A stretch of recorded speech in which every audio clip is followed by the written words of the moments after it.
कपिल भगवान ने सांख्य का दिव्य उपदेश किया।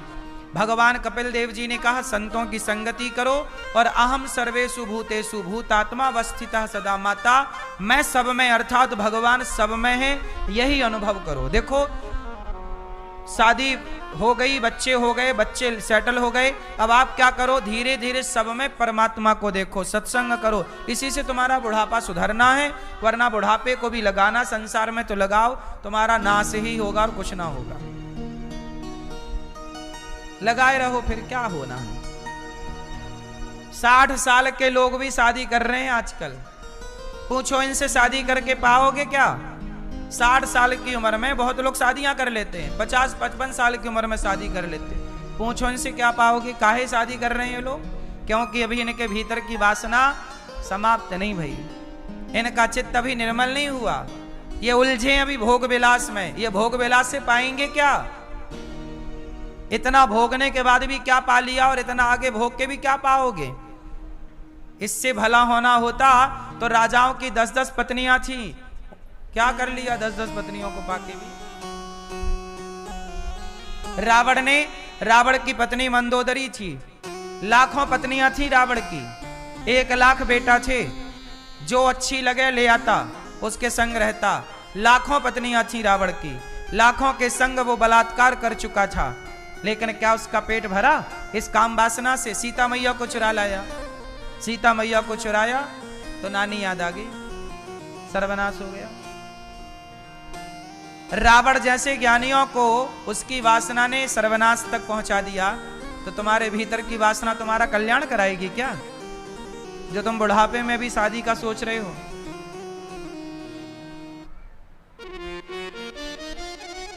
इसलिए अपने आप को थोड़ा कंट्रोल, अपने इच्छाओं को कंट्रोल। इसी इच्छाओं ने क्या क्या किया? अब देखो, एक लड़की का विवाह सेट हो गया एक लड़के के साथ, बाद में क्या हुआ? वो लड़की की माता अपने होने वाले दामाद को लेके भाग गई। देखो जरा, ये क्या सासू मां को सूझा, दामाद के संग भाग गई। क्या है ये? काहे भाग गई भैया? सवाल आपसे कर रहा हूं, काहे भाग गई? काहे भागी थी? क्योंकि उसके भीतर अभी बहुत सारी वासनाएं जिंदा हैं। वो अपनी चमड़ी की भूख मिटानी तो भागी थी, वो क्या करने गई थी? जहां बेटी जवान बैठी उससे शादी, मतलब दामाद तो पुत्रवत होता, बेटे की तरह होता है दामाद। दामाद किसकी तरह होता है? बेटे की तरह। तो अपने बेटे के साथ भाग गई ना है, तात्पर्य तो यही निकल रहा है ना, दामाद बेटा होता है तो बेटे के संग ना भाग गई। अब क्या ये ईश्वर को नजर मिला पाएगी जब मर के जाएगी तो? और यहां आप लोगों से, हम लोगों से नजर मिला पाएगी? समाज से नजर मिला पाएगी? दोनों तरफ से गई कि नहीं? लोक से परलोक से। किसने उसे गिरा दिया? उसके भीतर की वासना ने। ये जो इच्छाएं हैं ना, इसीलिए कहते हैं अपनी इच्छाओं पे थोड़ा दबा के रखो, इन्हें मारो, 4-6 थप्पड़ रोज मारा करो अपनी इच्छाओं को। इतना भी कंट्रोल ना गवा देना कि तुम्हारी वासनाएं तुम्हारा नाश कर दें। ये भूख नाश कराती है। इसलिए मेरी मां, मन को भगवान में लगाओगे तो कल्याण होगा, वरना ये वासनाएं किसकी पूरी हुई जरा बताओ कि तुम्हारी होंगी? आदमी जिस दिन मरता है ना, उस दिन भी उसकी इच्छाएं शेष रहती हैं। आप लोग जिस दिन मरोगे मैया, उस दिन भी आपके अंदर कोई ना कोई इच्छा रहेगी। आदमी इच्छाएं, कहते हैं इंसान मर जाता है पर उसकी इच्छाएं नहीं मरती। पर मैं आपसे कहता हूं कि समझदारी इसमें है कि आपके मृत्यु आए उसके पहले अपनी इच्छाओं को मार डालो, सारी इच्छाओं को मार दो। और आप कैसे हो जाओ? निष्काम। कैसे हो जाओ? जैसे प्रहलाद जी थे निष्काम, गोपियां थी निष्काम, भरत जी कैसे थे? निष्काम। हनुमान जी कैसे हैं? निष्काम। जब आदमी निष्काम होता है तब जाके परमात्मा की प्राप्ति होती है। जब तक ये वासनाएं रहती हैं, इच्छाएं रहती हैं, तब तक ये वासना इच्छाएं हमें नाली का कीड़ा बना के रखती हैं।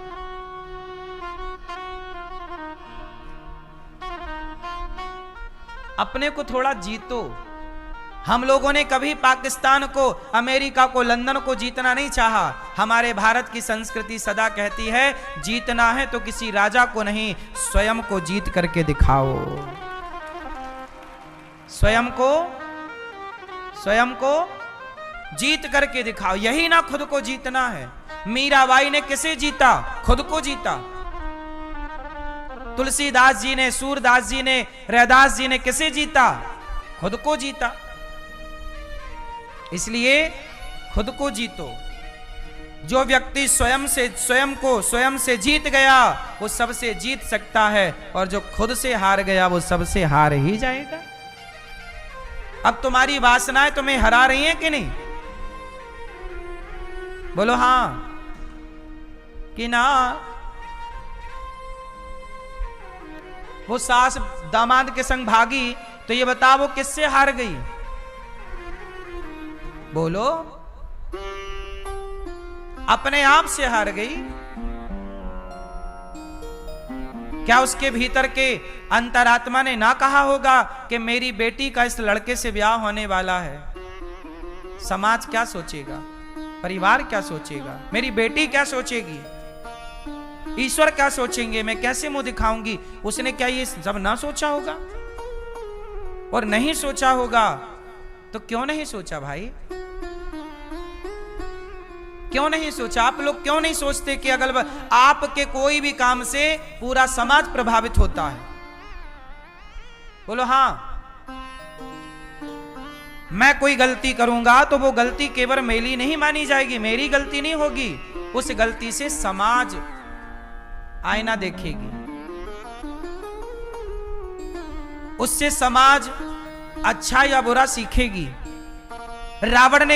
राम ने रावण को क्यों मारा? रावण तू राजा था, और राजा का धर्म होता है न्याय करना। राजा का धर्म क्या होता है?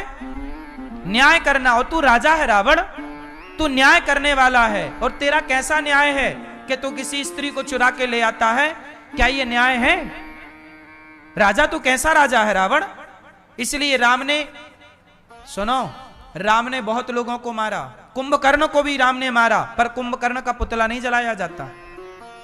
मेघनाथ को भी लक्ष्मण जी ने मारा, मेघनाथ का पुतला नहीं जलाया जाता। अहिरावण महिरावण को भी राम ने मारा, अहिरावण महिरावण का पुतला नहीं जलाया जाता। कंस को कृष्ण ने मारा, कंस का पुतला नहीं जलाया जाता। दुर्योधन को मारा, दुर्योधन का पुतला नहीं जलाया जाता। रावण का ही पुतला क्यों जलाया जाता है? क्योंकि इन सब में रावण सबसे ज्यादा विद्वान था, इन सब में रावण सबसे ज्यादा योग्य था, इन सब में रावण सबसे ज्यादा पावरफुल था, सबसे ज्यादा ज्ञानी था, सबसे बड़ा राजा था। उस राजा की, रावण की धरती लोक तो छोड़ो, स्वर्ग लोक में भी देवता थर थर थर कांपते थे रावण से। रावण कोई हंसी खेल नहीं था, रावण कोई मामूली नहीं था। रावण ऐसा था कि शनि महाराज, जिन शनि के ऊपर आप तेल चढ़ाते हो, शनिवार की पूजा करते हो, वो शनि महाराज रावण के सिंहासन के नीचे दबे थे। ऐसा रावण था। देवता उसके सामने थर थर कांप कर जोरे सुर दिशिव विनीता भ्रगुटि विलोकत सकल सभीता। रावण देख लेता तो देवराज इंद्र का हालत खराब हो जाती, इंद्र की एक दृष्टि डाल देता था। ऐसा रावण था। देवराज इंद्र को बंदी बना के लंका ले आया था रावण का बेटा मेघनाथ ने। नागलोक में जाके उत्पात मचाया तो वासुकी ने अपनी बेटी सिलोचना का विवाह कर दिया। मेघनाथ की जो पत्नी है नागों की कन्या है। आपको क्या लगता है रावण ऐसे ही था? सावन के महीने में तुम माटी के शंकर जी बनाते हो। काहे के शंकर जी? माटी के। रावण सावन आता था तो शंकर जी को बुलाए, भोलेनाथ आओ। सही के शंकर जी साक्षात भोलेनाथ आते, बैठता, चलो हम तुम्हारा अभिषेक करेंगे। ओ माटी बाटी के नहीं बनाता, शंकर जी को बोलता आओ, शंकर जी को आना पड़ता था। सोचो, शंकर जी को बुलाता, आना पड़ता, सरंगी लेता, अभिषेक करता शंकर जी के ऊपर। ब्रह्मा जी, ब्रह्मा यहां आओ, जरा हमें वेद पढ़ाओ। ब्रह्मा पढ़ाने आते, उसके घर कोचिंग देने आते, रावण के घर। ऐसा रावण था जिसके सारों पे ब्रह्मा नाचते थे, शंकर जी नाचते थे। ऐसा रावण, देवताओं की तो छोड़ ही दो, ऐसा रावण। ऐसे रावण से क्या उम्मीद थी? रावण, जब तू इतना पावरफुल है तो तू समाज के साथ न्याय क्यों नहीं करता? तू जाति का ब्राह्मण है, पैसे से पढ़ा लिखा पंडित है, तू न्याय क्यों नहीं करता? तू राजा है, न्याय क्यों नहीं करता? अन्याय करता है। और रावण जैसे ज्ञानी लोग ही अन्यायी बन जाएंगे तो समाज इनका पुतला जला के यही मैसेज देगी कि भैया,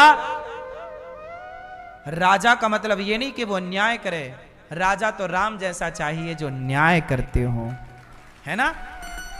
पैसे से कोई बड़ा नहीं होता, पढ़ लिख लो इससे भी कोई बड़ा नहीं होता। आपके भीतर न्याय होना चाहिए, धर्म होना चाहिए। रावण के अंदर धर्म ही तो मर गया।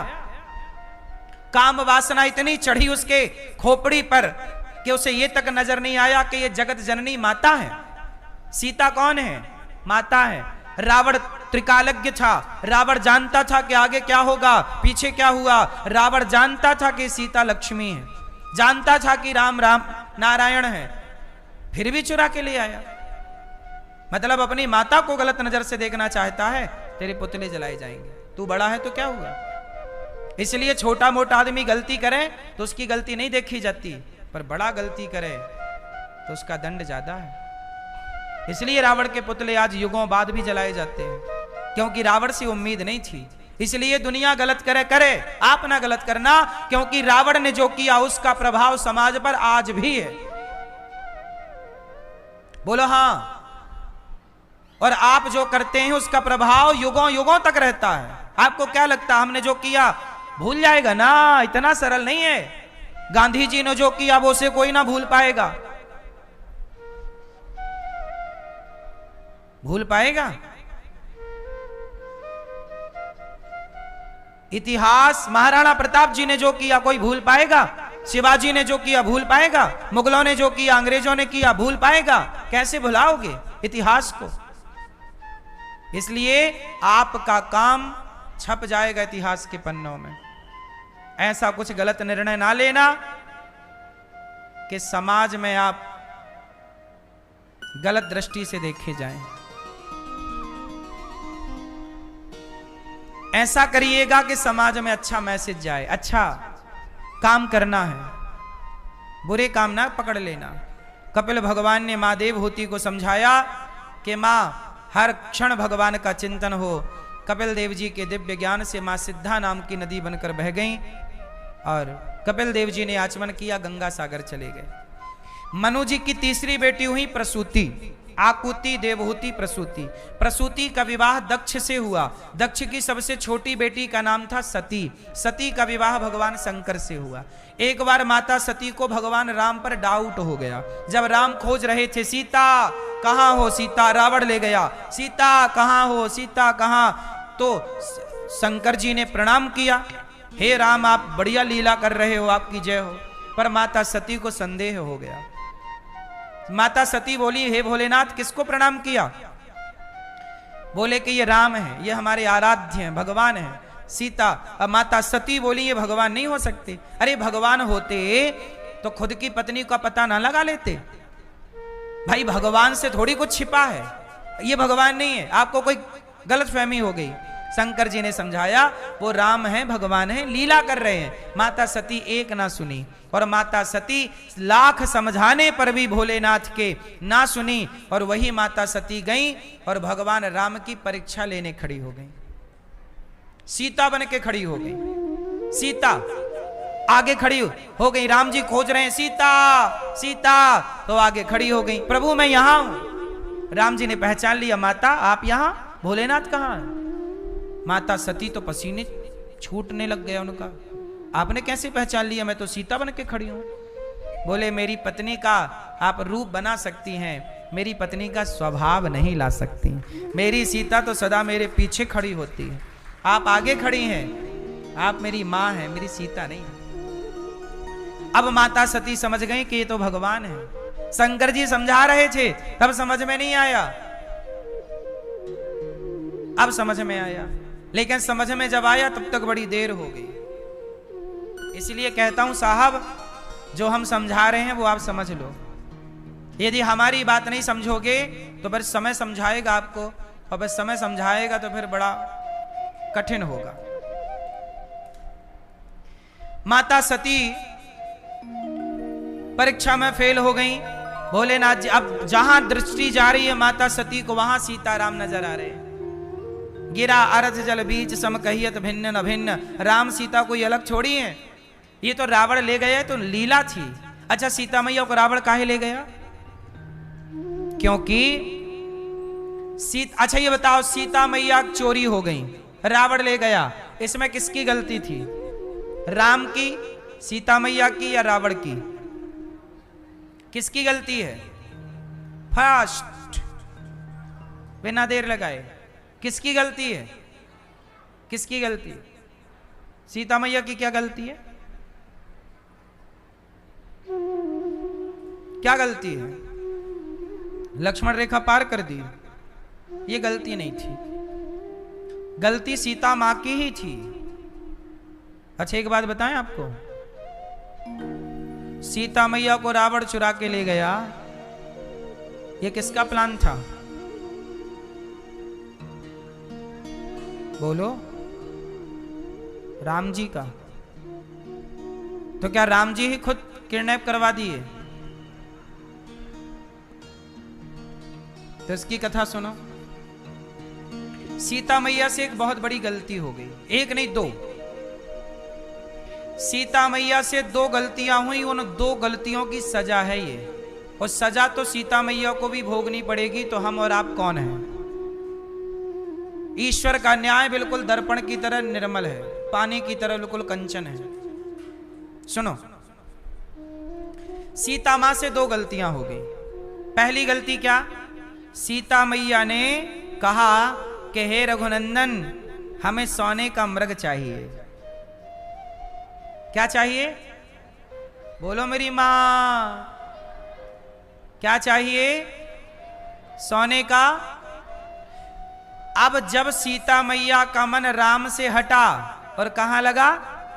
सोने में, तो राम जी बोले चलो, अब आपका मन हमसे हट गया, अब सोने में लगा। तो सोने के मृग में कितना सोना होगा? 10 किलो, 20 किलो, 100 किलो। अब हम तुम्हें जब सोने में मन लगा ही है तो तुम्हें सोने की लंका ही भेज देते हैं, वहां देखती रहना बिंदास, सोना ही सोना है। इसलिए कहता हूं, सीता मैया के जीवन में दुख इसलिए आया क्योंकि सीता मैया का मन भटक गया, राम से मन हटा और मृग में मन लगा। इसलिए कहता हूं, प्रभु से मन ना हटे, पल भर के लिए ना हटे, क्योंकि मन जहां लगेगा भगवान वो दे देंगे आपको। भरत जी जैसे ज्ञानी, जड़ भरत जी का भी मन भगवान से हटा और मृग में लग गया। किस में लगा?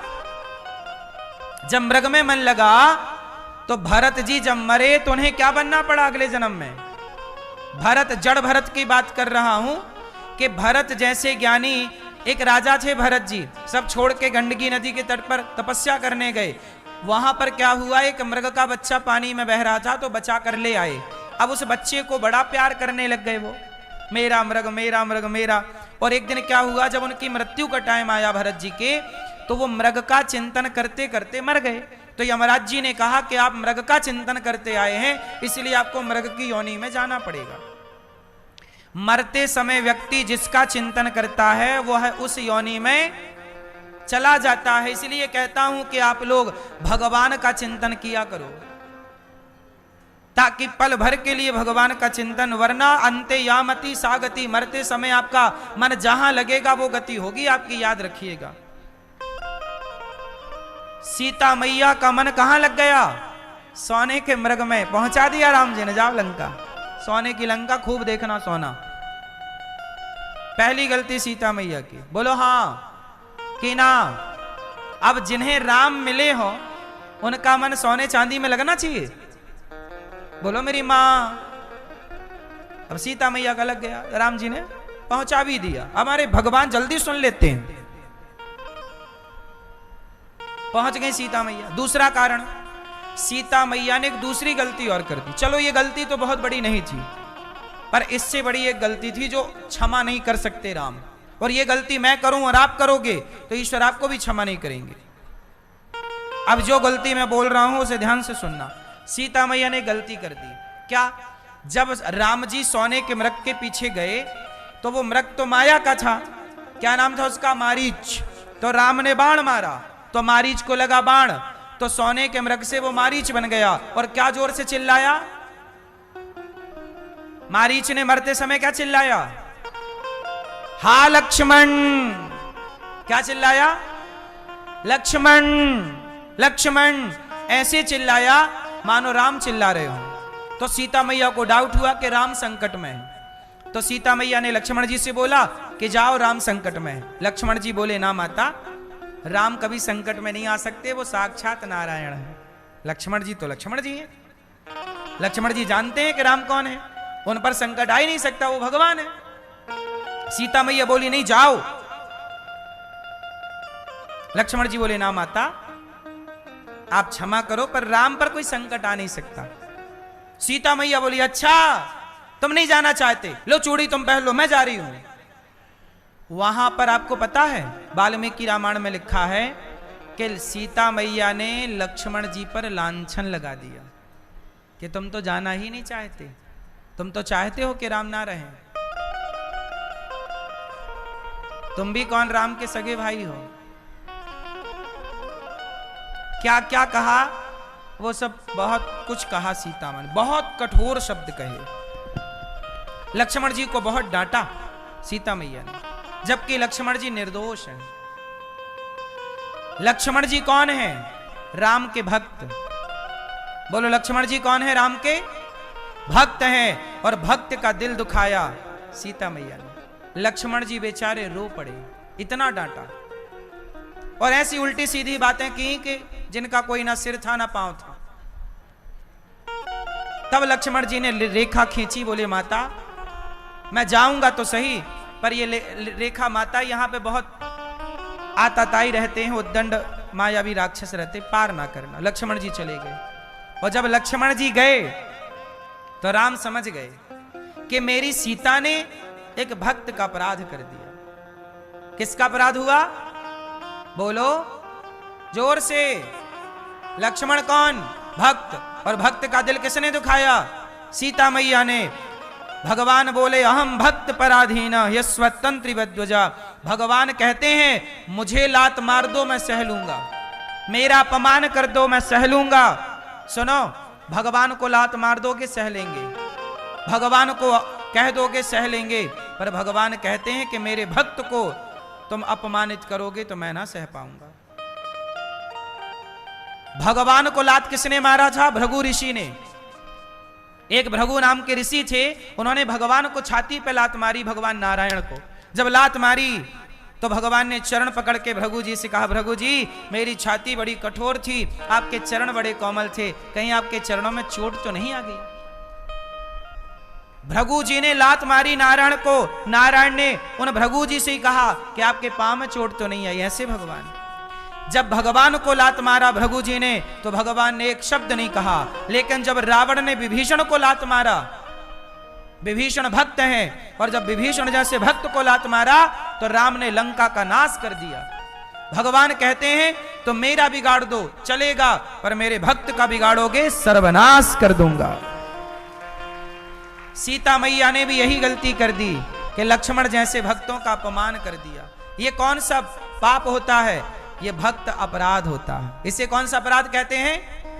भक्त अपराध। इस संसार में हर अपराध क्षमा है, पर भक्त का अपराध क्षमा नहीं है। याद रखिएगा इस बात को। चाहे वो सीता मैया ही क्यों ना हो, यदि भक्त का अपराध करेंगी, भक्त का अनादर करेंगी, तो सीता मैया को भी राम बचा ना पाएंगे, जाओ कष्ट भोगना पड़ेगा। तब 11.5 महीने लगभग सीता मैया लंका में रही और अपराध का पाप भोगती रही। यह सीता मां के अपने ही कर्म दंड थे। इसलिए कहता हूं कि आप लोग, कुछ लोग क्या करते, दिन रात पानी पी पी के साधु संतों को गालियां देते हैं, गरियाते रहते हैं। किसी संत का क्यों अपमान करना? कौन सा संत तुम्हारे घर चोरी करने आ रहा है? कौन तुम्हारे जेब में हाथ डाल के पैसा निकाल रहा है? किसी भी भक्त का, किसी भी साधु का, किसी भी भगवान के जन का अपमान ना करना मेरी मां, वरना ईश्वर माफ नहीं करते। हर अपराध क्षमा है, भक्त का अपराध क्षमा नहीं है। सीता मां ही क्यों ना हो, सीता मां को वनवास जाना पड़ा।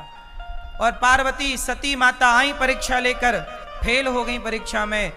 शंकर जी बोले हो गई परीक्षा, पहचान गई?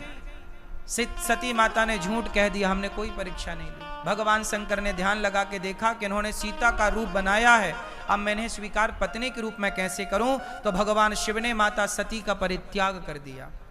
और वही माता सती अपने पिता के यज्ञ में गई बिना बुलाए। सती के पिता दक्ष प्रजापति थे, वो शंकर जी से विरोध करते थे, शंकर जी का अपमान करते थे।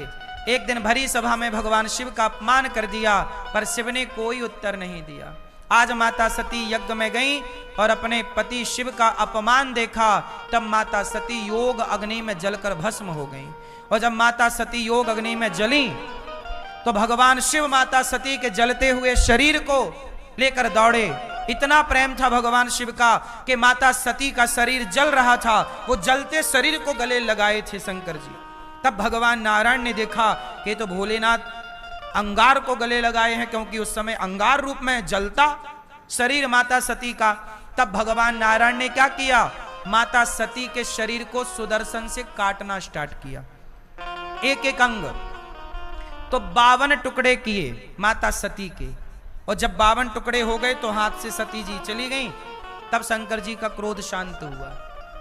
तो 52 टुकड़े जो हुए वही आज हम सनातनी 52 शक्ति पीठ कहते हैं। वही 52 शक्ति पीठ है, जिसमें 51 शक्ति पीठ भारत में है।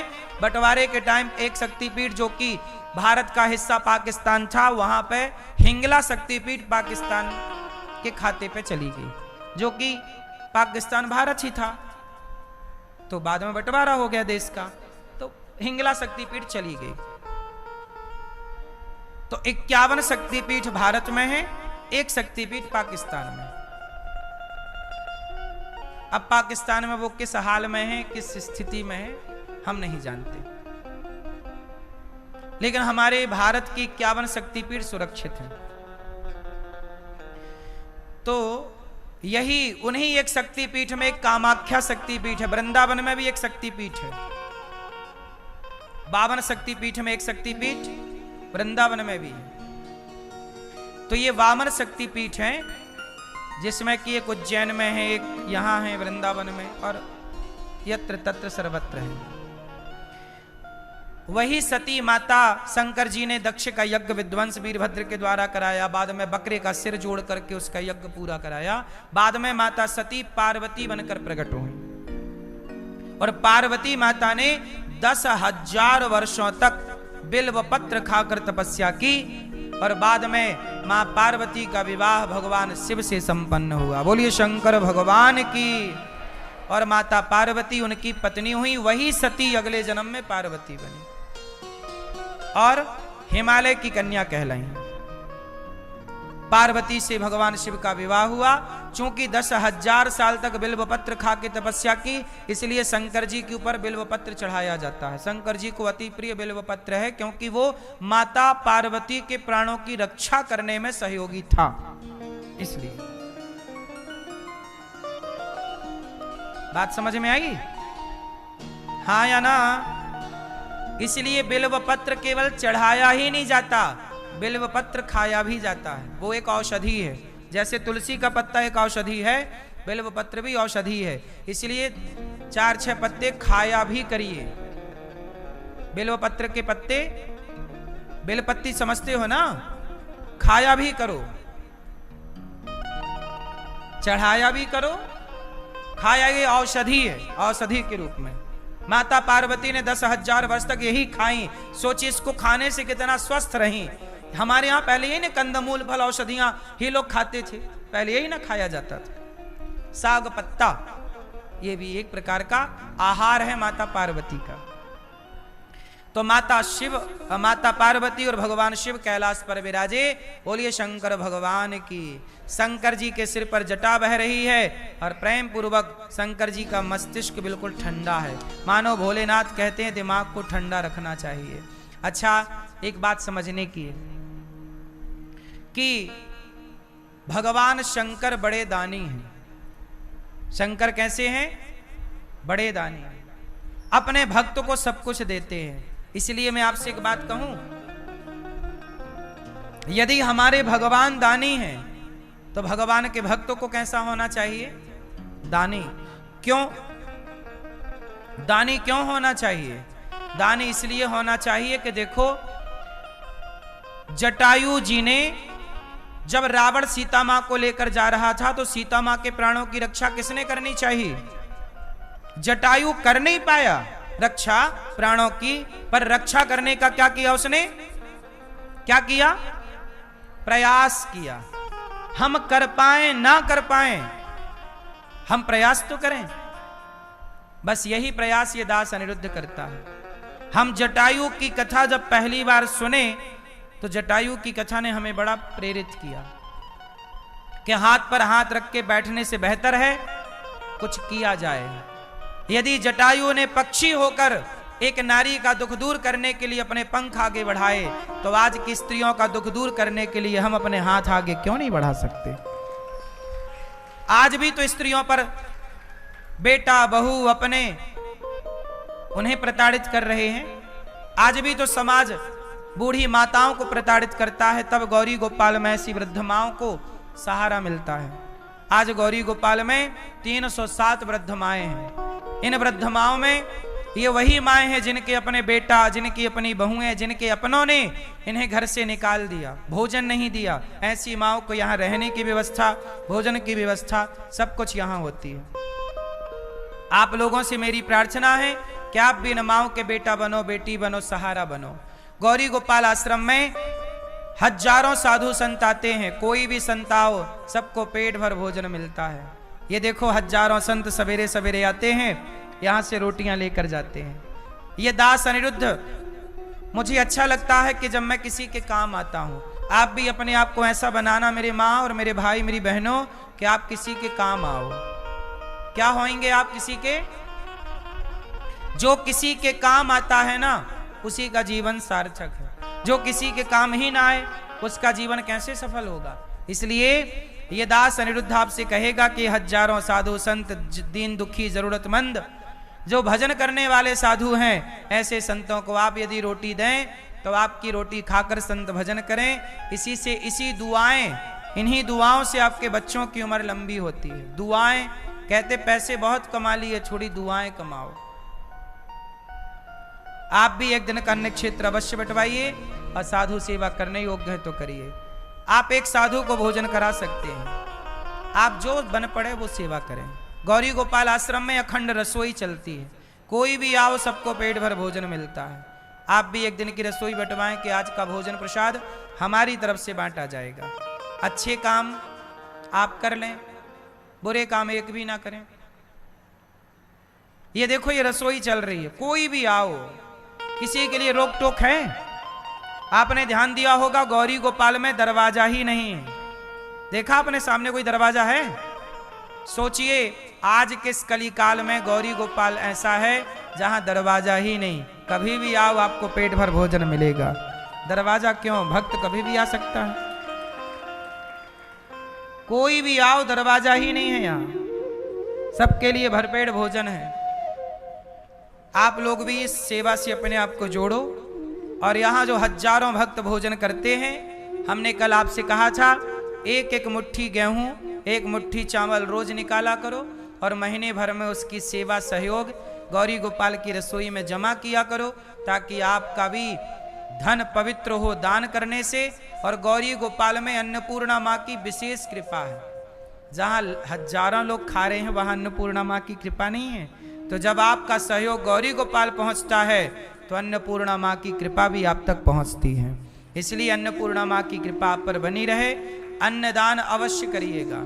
गौरी गोपाल गुरुकुल में 150 बच्चे पढ़ते हैं। आप भी बच्चों की अब शिक्षा में सहयोगी बने और गौरी गोपाल गुरुकुल के बच्चों का आप भी एक एक बच्चे की शिक्षा में सहयोगी बने कि साल भर की एक एक बच्चे की जिम्मेदारी हम लेंगे।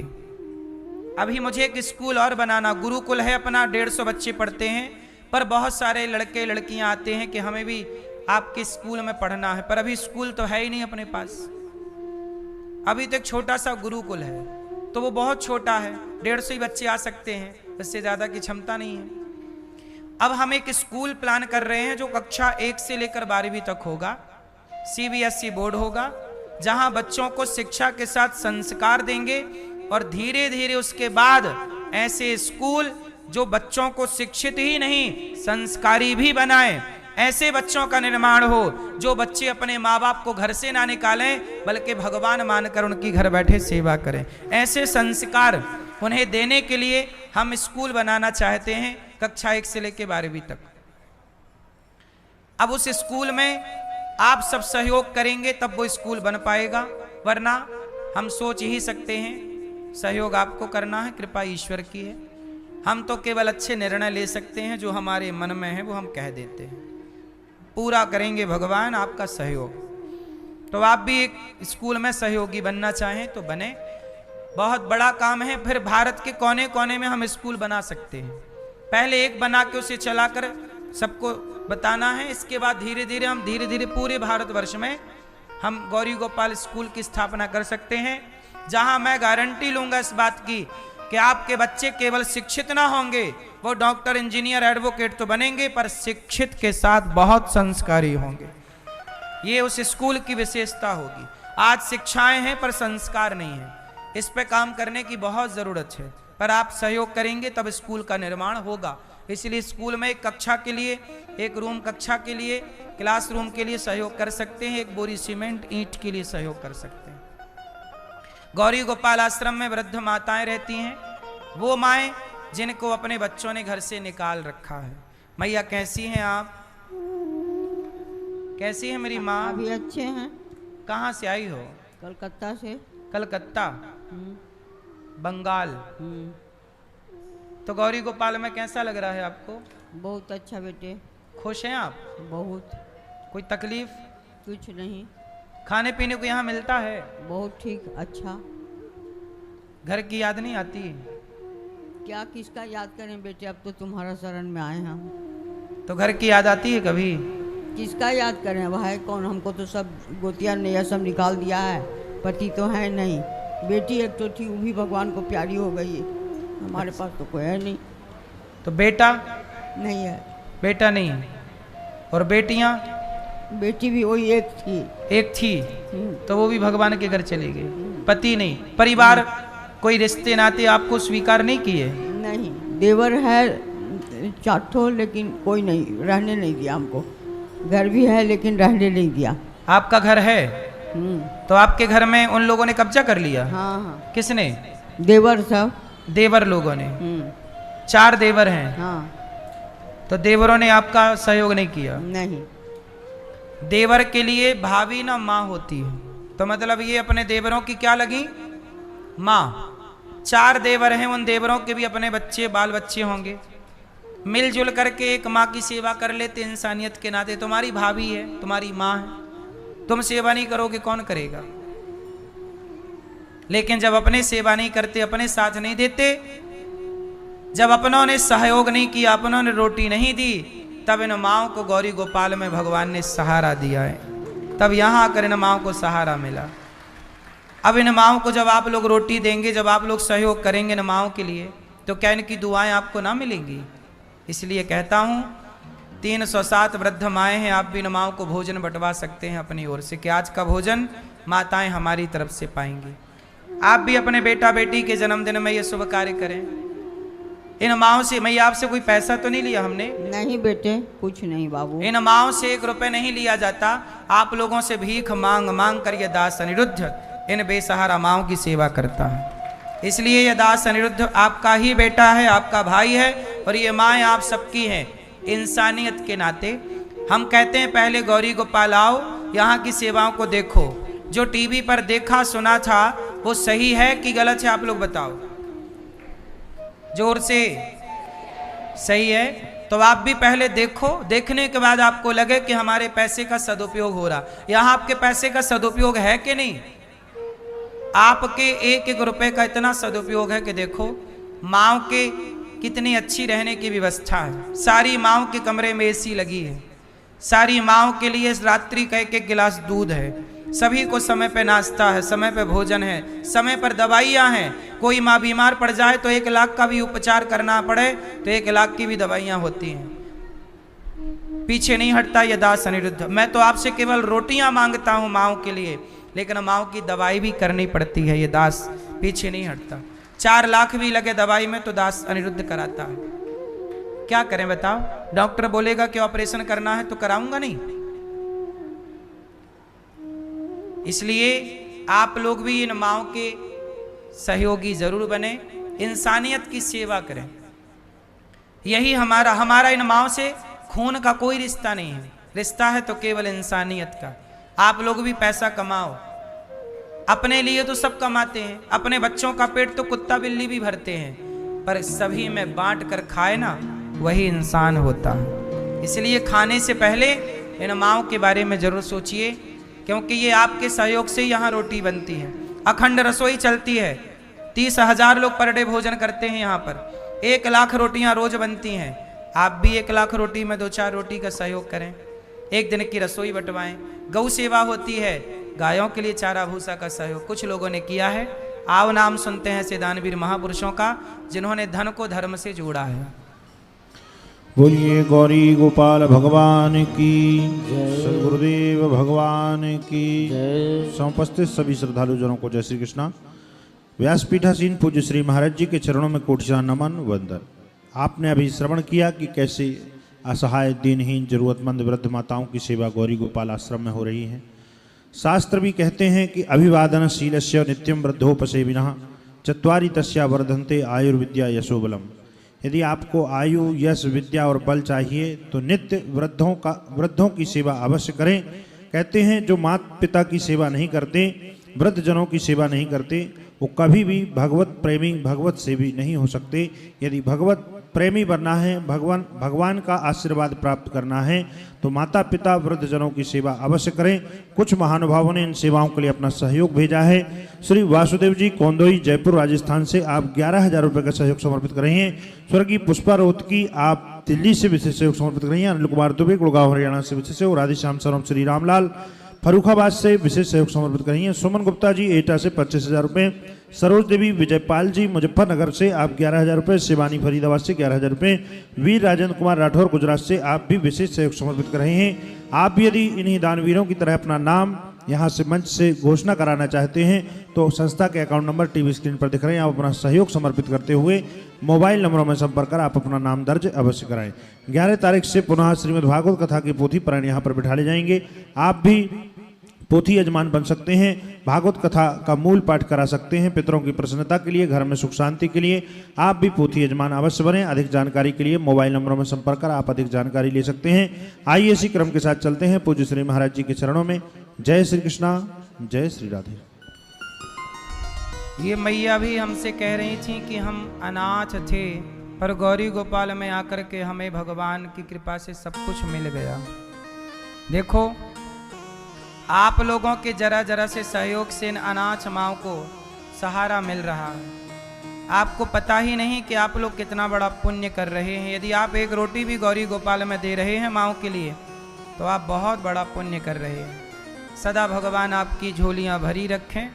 भगवान शिव माता पार्वती के साथ कैलाश में विराजे। आगे की जन्मोत्सव की कथा कल कहेंगे, कल सुनेंगे। आओ आरती की ओर चलें। श्रीमन्नारायण चरणौ शरणं प्रपद्ये। श्रीमते नारायणाय नमः। हरि ओम। चंद्रमा मनसोरजातश्चक्षो सूर्यो जायतो श्रोत्राद्वायश्च प्राणजमुखात् अग्निर्जायत। मन में बसा कर तेरी मूर्ति उतारूं मैं गिरधर तेरी आरती।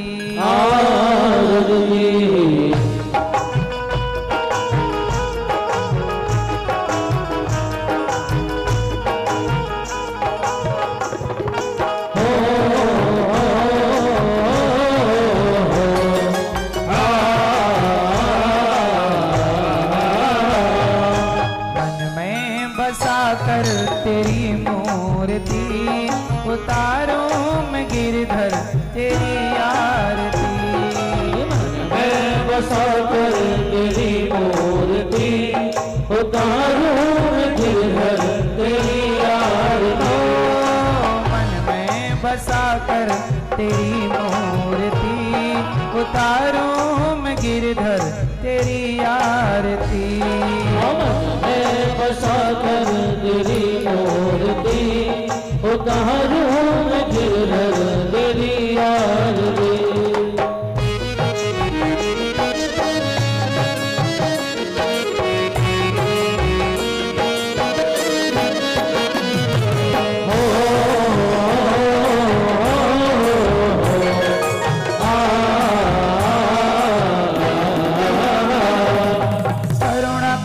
कष्ट हरो ज्ञान दो भगवन, भव में फंसी नाव मेरी तार दो भगवन। करो कष्ट हरो ज्ञान दो भगवन, भव में फंसी नाव मेरी तार दो भगवन। दर्द की दवा तुम्हारे पास है, दर्द की दवा तुम्हारे पास है। दया की भीख मांगती, मन में बसा कर तेरी मूर्ति, उतारूं मैं गिरधर तेरी आरती।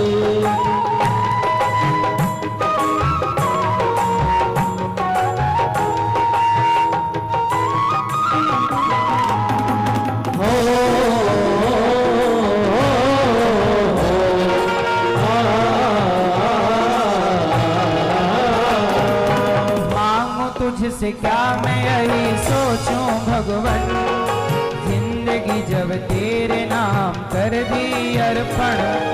मांगो तुझसे क्या मैं यही सोचूं भगवन, जिंदगी जब तेरे नाम कर दी अर्पण।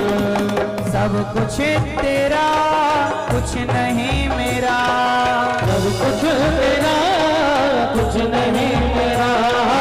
चिंता है तुझको प्रभु संसार की, मन में बसा कर तेरी मूर्ति, उतारूं मैं गिरधर तेरी आरती।